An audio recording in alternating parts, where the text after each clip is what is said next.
lui la proie des loups. Et oui, c'est ça être la proie des loups. La proie des loups, c'est quand tu es pigeon-mouton, que tu te laisses endoctriner par les loups. Donc tu es devenu leur proie. Et le loup, lui, s'est déguisé, bien sûr, faut pas que tu t'en aperçois. Qu'en dessous cette peau, eh bien, c'est le loup. Il se déguise comme vous, voyez-vous. Il a les mêmes paroles, et il va vous endoctriner. Il vient à vous pour vous séduire. C'est ce que dit la parole de Dieu. Alléluia. Alléluia.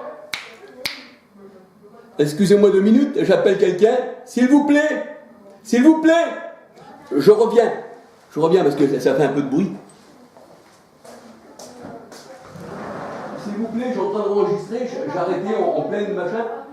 Et là, il faut que je reprenne. Mais enfin, j'ai dit aux personnes que je me sentais 2 secondes.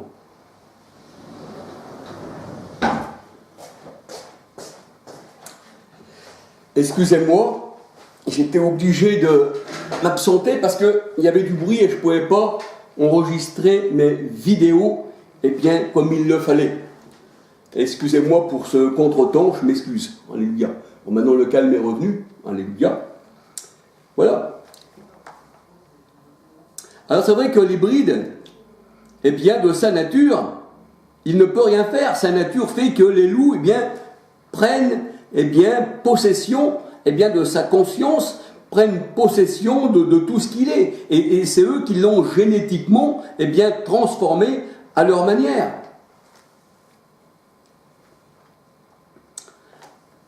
Et c'est vrai qu'un vrai mouton, parce que nous sommes la brebis du Seigneur, alléluia, un vrai mouton, lui, il est récalcitrant.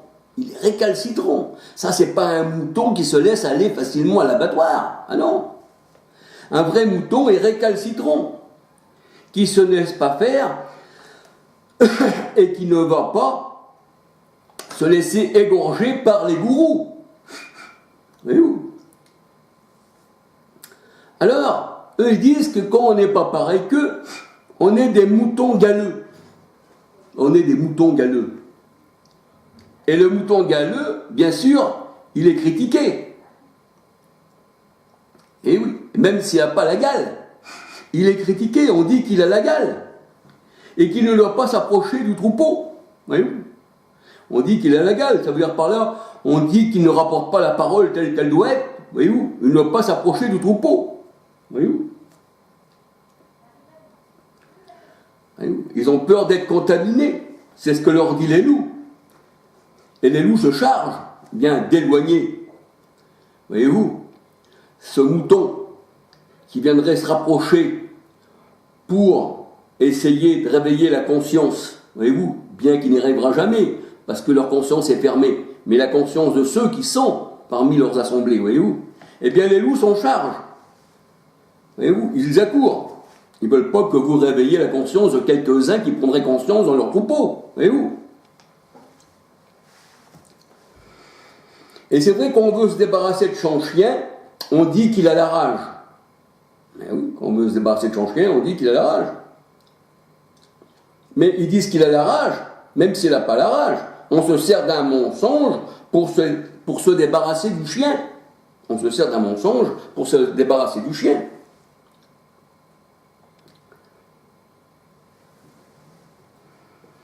Alors c'est vrai que pour être avec le troupeau hybride, et être admis du troupeau, il faut soi-même être un hybride.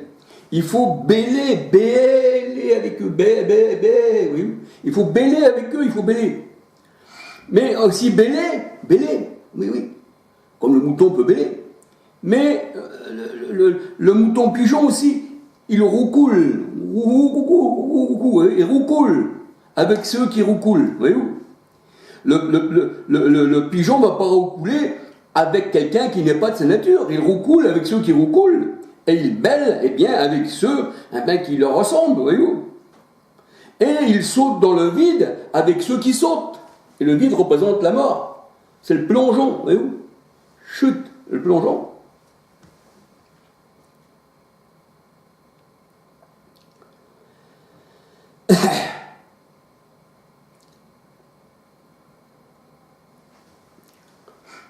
Alors c'est vrai que cet hybride pigeon-mouton a été fabriqué par l'homme. Il a été fabriqué par l'homme, un peu comme les chats que nous voyons sans poil. Vous avez déjà vu tous ces chats sans poil? C'est même pas beau à voir, parce que ça a été fabriqué par l'homme. Les chats, normalement, ils ont de la fourrure pour l'hiver. Voyez-vous? Et on peut dire aussi que les chiens, bien, vous prenez des chiens à longue peau, ben la peau se ratatine du visage, ils voient même plus les yeux, voyez-vous? Ils voient même plus, ils sont aveugles. Bien ça a été fabriqué par les hommes, génétiquement, et dans leur nature, voyez-vous? La main de l'homme a été sur eux, voyez-vous? Et ils ont fait de ces bêtes, eh bien, des croisements, qui ne sont plus, eh bien, la création de Dieu, voyez-vous? Eh oui, c'était la manipulation humaine. Ces êtres, eh bien, à l'origine, n'existaient pas. Eh non. Jamais un chat sans poil n'existait. Pas plus qu'un chien à longue peau qu'on pourrait faire une grande couverture avec sa peau n'existerait. Ça a été manipulé par l'homme. Et c'est vrai que le mouton de Panurge, lui, ne craint pas la mort. Eh oui, le mouton de Panurge, mi-pigeon et mi-mouton, lui, il saute facilement dans le vide. Son manque de conscience, parce que comme il n'a pas de conscience, et sa cervelle de moineau, ah oui, moineau-pigeon, ne peut pas l'avertir de la mort. Son manque de conscience et sa cervelle de pigeon, c'est-à-dire pigeon-moineau, eh bien, c'est-à-dire, on dit une cervelle de moineau, c'est pas bien gros, eh bien, ne peut pas l'avertir qu'il va à la mort dans ses sectes. Il est impossible à un hybride de se séparer de ces deux natures. Il ne peut pas. Pigeon, mouton, il aime bien être, comment on va dire, gouverné par des gens qui les emmènent à la mort. César, au temps du Christ, les pharisiens qui se disaient du Seigneur, ils ont refusé le Christ, qui était la vie, mais César qui les tenait prisonniers, sous le bâton, on ne veut de roi que César, et on ne veut que Barabbas. Voyez-vous? Alors c'est vrai que ces moutons de Panurge, avec leurs deux natures, avec leur nature de l'homme terrestre, l'homme animal, né de la poussière et né de l'homme, eh bien, ne peut pas se conformer à la parole de Dieu. Jean 1, verset 1 à 13. Jean 1, verset 1 à 13. Et ces gens-là, eh bien, la parole de Dieu nous dit, ils sont nés de la chair. Et où? Ils sont nés de l'homme. Eh oui, ils sont nés de la chair. Jean 3, verset 6. Romains 9, verset 8. Actes 4, 21 à 31. Et ils combattent contre ceux qui sont nés de l'esprit. Ceux qui sont nés de l'esprit, eh bien, feront tout pour apporter la lumière dans ces sectes, mais les sectes toujours, puisqu'ils ne les acceptent pas, et qu'ils sont porteurs de lumière, quand le Seigneur Jésus-Christ est venu, eh bien, la parole de Dieu, elle dit, eh bien, la lumière, les ténèbres ne l'ont pas reçu, voyez-vous. Pourquoi? Parce qu'ils ne sont pas nés de l'esprit. Pourquoi? Parce qu'ils sont nés de la chair. Et vous savez que la brebis du Seigneur n'a pas une nature dénaturée. Elle est née de Dieu. Alors là, si elle est née de Dieu, elle est parfaite. Parce que tout ce que Dieu fait est parfait. Elle n'est pas hybride. Elle n'a pas une cervelle de moineau. Voyez-vous? Ni de pigeon-mouton. Voyez-vous? Et vous savez que le moineau, eh bien, il est considéré dans la parole de Dieu comme le diable. Voyez-vous? La volatile, le moineau, il est considéré comme le diable. Il enlève ce qui a été planté dans l'homme. Et vous, quand des fois, je vois bien aussi encore, même encore aujourd'hui, même au temps du Christ, alléluia, et bien quand on parle avec une personne, et bien tout de suite, vous avez tous ces loups qui arrivent tout bas. Et une fois partis, et ils enlèvent, ils veulent pas. Il ne faut pas croire cet homme-là, ça c'est un menteur, il ne faut pas croire. Il ne faut pas croire cette personne. C'est une menteuse. Eh oui. Alors le Seigneur, il dit que les moineaux, donc ces pigeons moutons, eh bien, ce sont des gens qui enlèvent la bonne semence dans le cœur de l'homme pour y mettre leur semence à eux. Voyez-vous? Matthieu 13, verset 3, 4. Matthieu 13, verset 3, 4, 18, 19. Ici, les oiseaux, eh bien, dans ce que je viens de vous dire dans ces versets, eh bien, les oiseaux sont appelés, eh bien, le malin, qui retire, eh bien, ce qui est planté du Seigneur dans la bonne terre, pas dans la bonne terre, la mauvaise terre, que la bonne terre elle retient toujours, elle donne du fruit, mais ce qui est planté dans la terre, voyez-vous. Et cette terre-là, faute de consistance, eh bien, se laisse, eh bien, prendre la semence par les oiseaux qui sont appelés le malin dans la parole de Dieu. Je vous redonne encore le verset, Matthieu 13, versets 3, 4, 18, 19. Et c'est vrai que quand les personnes n'ont pas la certitude de la parole, qui sont mal affermis dans la parole, eh bien, ils ne peuvent pas la faire la différence entre ce que je dis aujourd'hui et puis ce que leurs gourous peuvent leur dire. Parce qu'ils ne sont pas affermis. Est-ce vrai, est-ce pas vrai? Mais le gourou va dire, mais non, vous voyez bien que ça, c'est un mensonge.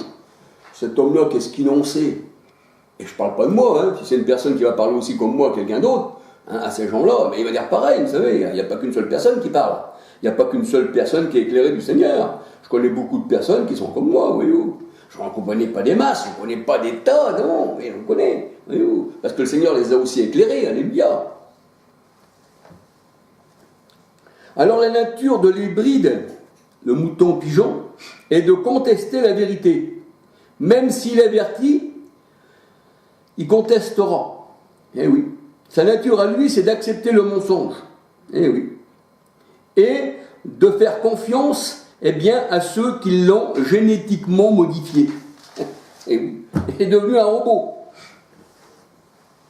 Alors c'est vrai que cette postérité hybride est programmée dans ses gènes depuis Adam et Ève. Le Seigneur a mis l'inimitié entre sa postérité et contre la postérité du serpent. Là, nous voyons qu'il y a deux postérités. Et le Seigneur, il parle d'inimitié. Ça veut dire qu'il n'y a pas d'amitié entre cette race de serpent, de vipère, et la postérité du Seigneur. Parce que les ténèbres, avec la lumière, ne vont pas ensemble. L'injustice et la justice ne vont pas ensemble. Et non, ça ne peut pas aller du tout. Et le Seigneur, il ne veut pas qu'on ait de contact avec des personnes, comment on va dire, hybrides. Le Seigneur, lui, les a pas fait, ces personnes-là. Voyez-vous, le Seigneur, il a fait toutes choses, bien sûr, mais elle est devenue cette personne pour son cœur. C'est parce que le Seigneur, il dit, parce que c'est la convoitise de ton cœur qui a fait que tu sois comme cela, voyez-vous. Parce que c'est de l'abondance du cœur que la bouche parle. Eh bien, ces gens-là, le Seigneur, il dit, n'ayez aucun contact avec eux. Mais si aujourd'hui on parle, c'est pas pour avoir un contact avec eux, mais c'est pour avoir un contact avec ceux qui appartiennent au Seigneur dans ces assemblées. Ces assemblées de Satan, ces synagogues de Satan, voyez-vous. Alors le Seigneur, il a mis l'inimitié, donc il ne vaut pas du tout d'amitié, voyez-vous. Eh oui, parce que ces gens-là, c'est des gens de guerre. Et le Seigneur, il dit, n'ayez pas, eh bien, de contact avec des gens de guerre, voyez-vous. C'est une inimitié. Et ces gens-là, eh bien, luttent contre ceux qui sont nés de Dieu, parce que c'est la chair, elle a été, voyez-vous, cette chair-là, elle vient de l'homme, en vérité. Ah oui, elle vient de l'homme, c'est ce que le Seigneur nous dit dans sa parole.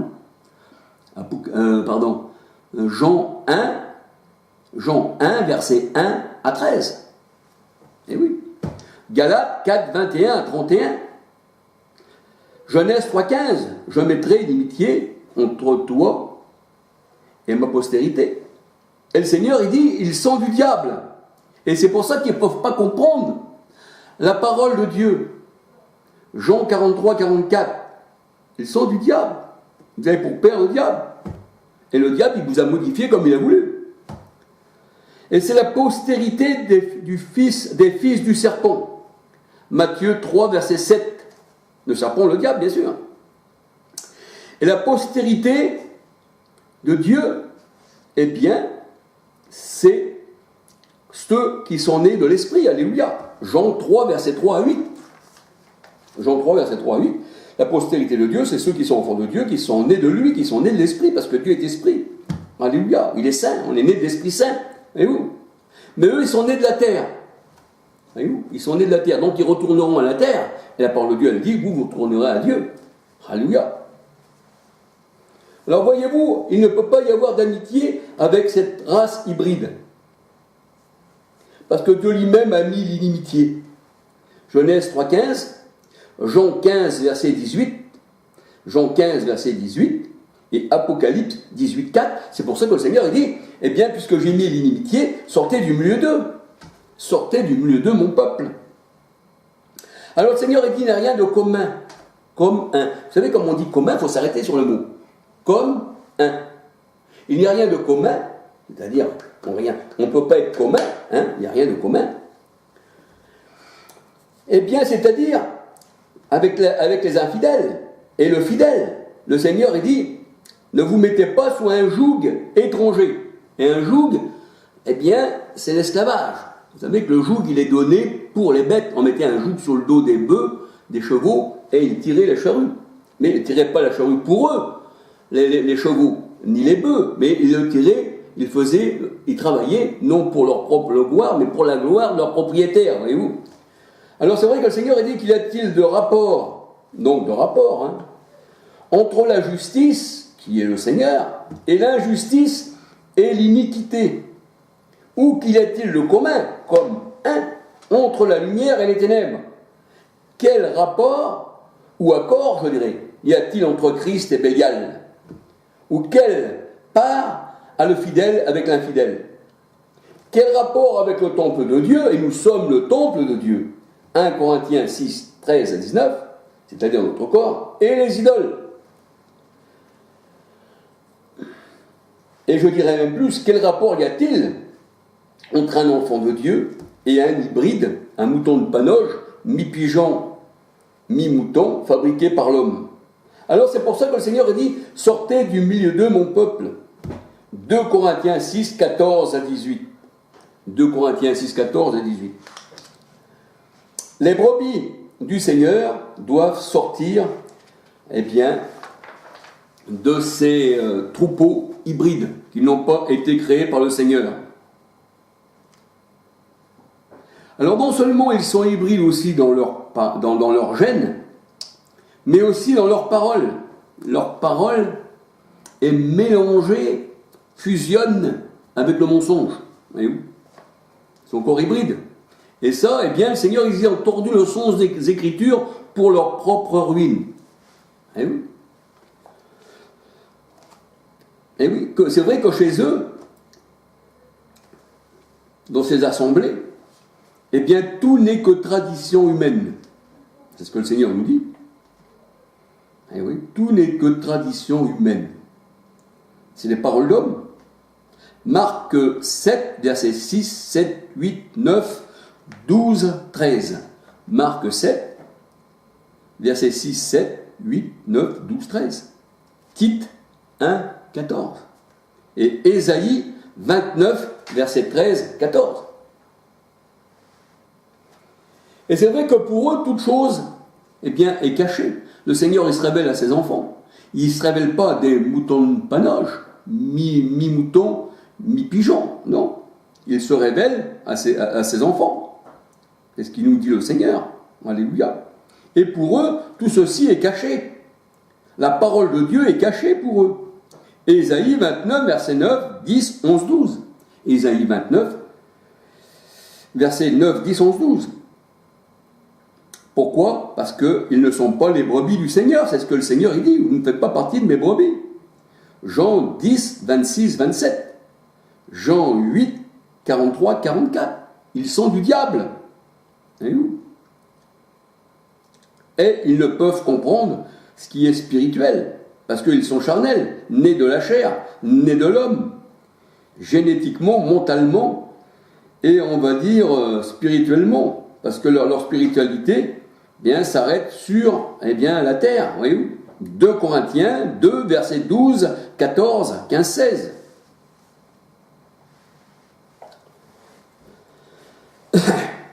Ces gens-là sont appelés par le Seigneur la bête.